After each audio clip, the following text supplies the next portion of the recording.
Selamat pagi buat semuanya. Saudaraku, hari ini kita mau bahas manusia batiniah. Ya. Jadi ada manusia batiniah, ada manusia lahiriah. Kedua-duanya hadir dalam hidup kita.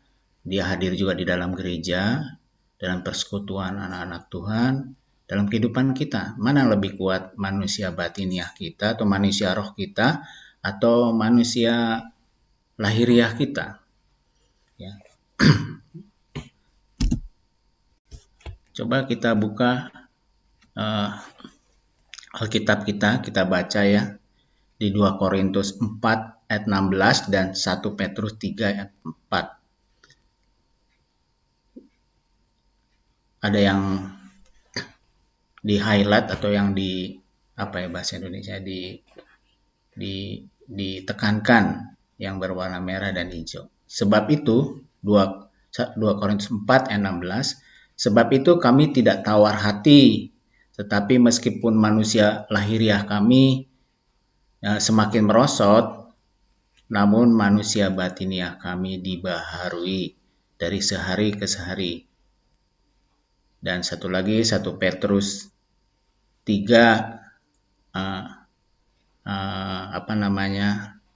ayat 4 berkata demikian. Tetapi perhiasanmu ialah manusia batiniah yang tersembunyi dengan perhiasan yang tidak binasa, yang berasal dari roh yang lemah lembut dan tentram, yang sangat berharga di mata Allah. Saudaraku, manusia lahiriah kita ini tidak bisa diperbaharui terus-menerus gitu. Semakin lama semakin merosot, akhirnya mati ya. Berbeda dengan manusia batiniah kita, ia bisa terus diperbaharui dan semakin lama semakin kuat. Kalau manusia batiniah kita bertumbuh dan berkembang, tidak dengan manusia lahiriah, berbeda dengan manusia lahiriah kita. Kebanyakan manusia lebih berfokus kepada manusia lahiriahnya karena untuk membangun prestise dirinya ya. Ingat, kalau manusianya lahiriahnya dia kebanyakan untuk membangun prestise dirinya. Sedangkan manusia lahiriah kita ini bisa dilihat secara mata ya, tetapi manusia batiniah kita tidak bisa dilihat secara lahiriah. Dan manusia lahiriah dia akan lenyap pada satu saat nanti. Berbeda dengan manusia batiniah, dia dibangun dengan sifat surgawi atau kekal. Manusia batiniah kita ini adalah sudah menjadi manusia baru waktu kita lahir baru, yang harus setiap hari diperbaharui. Di Kolose 3 ayat 10 berkata, dan telah menggunakan manusia baru yang terus-menerus diperbaharui untuk memperoleh pengetahuan yang benar menurut gambar ahlinya.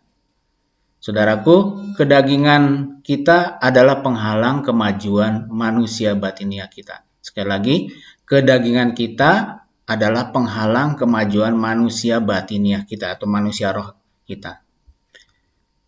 Kalau kita baca di 2 Korintus 4 ayat 17 dan 18, dia berkata demikian. Sebab penderitaan ringan yang sekarang ini mengerjakan bagi kami kemuliaan kekal yang melebihi segala-galanya, jauh lebih besar daripada penderitaan kami. Sebab kami tidak memperhatikan yang kelihatan, melainkan yang tidak kelihatan. Karena yang kelihatan adalah sementara, sedangkan yang tak kelihatan adalah kekal. Jadi manusia lahiriah kita itu sementara, sedangkan manusia batiniah kita itu adalah kekal. Semakin manusia batiniah kita diperbaharui, kita akan semakin serupa dengan Kristus. Ya. Di 2 Korintus 3 ayat 18 dikatakan, dan kita semua mencerminkan kemuliaan Tuhan dengan muka yang tidak berselubung. Dan karena kemuliaan itu datangnya dari Tuhan yang adalah Roh, maka kita diubah menjadi serupa dengan gambarnya dalam kemuliaan yang semakin besar. Waktu manusia lahiriah kita dihabiskan untuk bekerja, untuk mencari materi, dan itu tidak bersifat kekal. Sedangkan waktu lahiriah kita adalah waktu bersekutu dengan Tuhan, dan itu bersifat kekal. Jadi kita sekarang sama-sama boleh melihat kepada diri kita, mana yang kita habiskan waktu kita hari-hari ini. Mari kita prioritaskan Tuhan kita tentunya, maka manusia lahir kita akan menjadi, manusia lahiriah kita ini akan menjadi semakin tua, sedangkan manusia batiniah kita nanti akan ketemu dengan Tuhan Yesus Kristus. Mari saudaraku, seperti firman Tuhan katakan tadi, manusia batiniah kami diperbaharui dari sehari ke sehari. Kalau Anda dan saya setiap hari memperbaharui manusia batiniah dengan persekutuan dengan Tuhan Yesus, maka kita akan menjadi seperti Kristus. Firman Tuhan katakan, mari kita berdoa.